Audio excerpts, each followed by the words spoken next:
Hi friends, welcome to Rani's kitchen. నేను మీ రాణి. ఈరోజు ఉల్లిపాయ పకోడీ చేద్దామండి. అందరూ చేసేలా సింపుల్ ప్రాసెస్తో ఉల్లిపాయ పకోడీ కాకుండా ఆలూ పకోడీ అని కూడా అనొచ్చండి. ఆ ప్రాసెస్ అంతా చూద్దాం. వీడియోని ఫస్ట్ నుంచి లాస్ట్ వరకు చూడండి, మధ్య మధ్యలో మిస్ చేయకుండా చూడండి. అలాగే ఛానల్ని ఫస్ట్ టైం వాచ్ చేసిన వారు సబ్స్క్రైబ్ చేసుకుని పక్కనే ఉన్న బెల్ బటన్ని క్లిక్ చేయండి. నేను పెట్టబోయే రెసిపీస్ అన్నీ మీ ఫోన్కి నోటిఫికేషన్కి వస్తే ఓపెన్ చేసి చూడండి.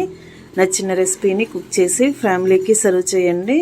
ఈ ప్రాసెస్లో చాలా టేస్టీగా ఉండే ఆలూ పకోడీ చూద్దాం.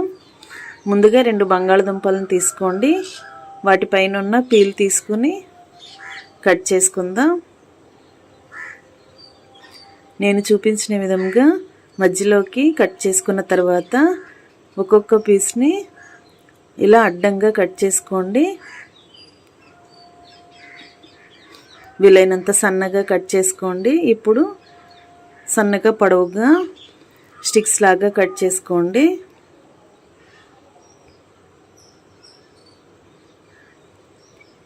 ఇదే విధంగా రెండవ ముక్కను కూడా కట్ చేసుకుందాం.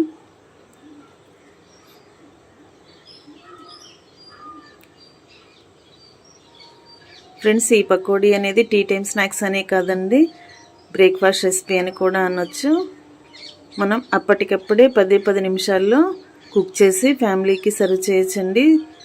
ఎప్పుడు చేసే పకోడీ కాకుండా ప్రాసెస్ అంతా డిఫరెంట్గా ఉంటుంది. పిల్లలకి నచ్చేలా ఉంటుంది ఈ స్నాక్ రెసిపీ అనేది. వీడియోని స్కిప్ చేయకుండా చూడండి. ఇలా సన్నగా పొడవుగా కట్ చేసుకున్న బంగాళదుంప ముక్కల్ని అలా గిన్నెలోకి వేసుకోండి. దీనిలోకి సన్నగా పొడవుగా కట్ చేసుకున్న ఉల్లిపాయలు 1 కప్పు వేసుకోండి. పకోడీకి ఈ విధంగా సన్నగా కట్ చేసుకోవాలండి, పొడవుగా ఉండాలి ముక్కలు అనేవి. అలాగే సన్నగా కట్ చేసుకున్న పచ్చిమిర్చి ముక్కలు 2 టేబుల్ స్పూన్లు వేసుకోండి. టేస్ట్కి సరిపడా సాల్ట్ వేసుకోండి. మీ ఘాటుకి తగ్గట్టుగా కారం యాడ్ చేసుకోండి.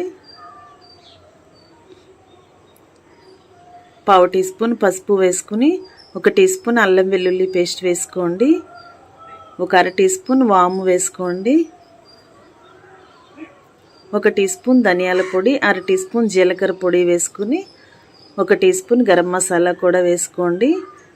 1/2 టీ స్పూన్ జీలకర్ర వేసుకుని రుచికి సరిపడా ఉప్పు వేసుకున్నాం కదా. ఇప్పుడు వంట సోడా కూడా కొంచెంగా వేసుకుని మనం వేసుకున్న ఇంగ్రీడియంట్స్ అన్నీ కూడా ఉల్లిపాయకి బాగా పట్టేలా చేత్తో బాగా కలుపుకున్న తర్వాత వాటర్ అనేవి రిలీజ్ అవుతూ ఉంటాయి. ఇప్పుడు 1 కప్పు శనగపిండి, 1/2 కప్పు బియ్యం పిండి, 1/2 కప్పు మొక్కజొన్న పిండి వేసుకోండి. అలాగే సన్నగా తరిగి పెట్టుకున్న కొత్తిమీర కొన్ని వేసుకొని కొన్ని కరివేపాకులు కూడా వేసుకోండి. ఇవన్నీ కూడా పిండికి పట్టేంత వరకు బాగా కలుపుకోండి. వాటర్ అనేవి ఏమీ అక్కర్లేకుండానే పిండి అంతా కూడా కలిసిపోతుందండి. మీరు శనగపిండి క్వాంటిటీ ఎక్కువగా తీసుకున్నట్లయితే వాటర్ కొంచెం కావాలి అంటే కొంచెంగా చేతిలో పోసుకుని పిండిని కలుపుకోండి. ఎక్కువగా పోయాల్సిన పని లేదండి. ఈ విధంగా కలిపి రెడీ చేసి పెట్టుకోండి. పిండిని టేస్ట్ చూసుకుని సాల్ట్ కానీ కారం కానీ మీ టేస్ట్కి తగ్గట్టుగా లేకపోతే యాడ్ చేసుకోండి. ఇప్పుడు స్టవ్ ఆన్ చేసి కళాయి పెట్టుకుని ఆయిల్ కాగించండి. ఆయిల్ కాగుతున్నప్పుడు వేడివేడిగా ఉన్న ఆయిల్ని 1 గరిటె తీసుకుని కలుపుకున్న పిండిలో వేసుకోండి. ఆయిల్ అంతా కూడా పిండికి కలిసేంత వరకు చేత్తో మరొకసారి పిండిని బాగా కలుపుకోండి.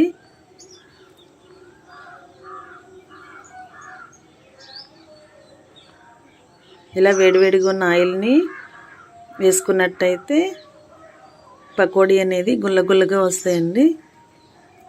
ఆయిల్ బాగా కాగిన తర్వాత కొంచెంగా పిండిని తీసుకుంటూ ఇలా పకోడీలాగా ఆయిల్లో వదులుకోండి.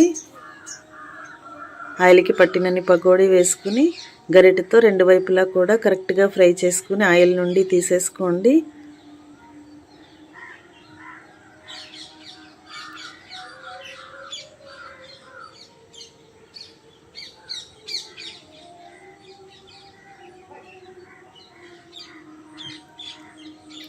ఇదే విధంగా మిగిలిన పిండిని కూడా ఆయిల్కి పట్టినన్ని పకోడీలు వేసుకొని డీప్ ఫ్రై చేసుకోండి.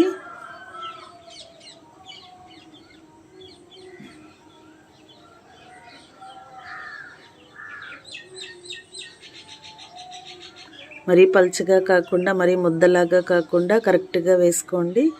పిండి తగినంత వేసుకుని డీప్ ఫ్రై చేసుకోవటమే. కరెక్ట్గా ఫ్రై అయిన తర్వాత గరిటె నుంచి తీసుకుని ఆయిల్ నుండి తీసుకుని ప్లేట్లోకి వేసుకోండి. ఇదే విధంగా మిగిలిన పిండి అంతా కూడా పకోడీ వేసుకుని స్టవ్ ఆఫ్ చేసుకోవటమే. ఇంకా రెడీ అయిపోయండి. చాలా టేస్టీగా ఉండే క్రిస్పీగా ఉండే ఆలూ పకోడీ, ఆనియన్ పకోడీ, ఆలూ పకోడీ టేస్ట్ చాలా బాగుంటాయి. మనం గరం మసాలా, ధనియాల పొడి, జీలకర్ర పొడి యూజ్ చేసాం కదా, చాలా టేస్టీగా ఉండే రెసిపీ అండి.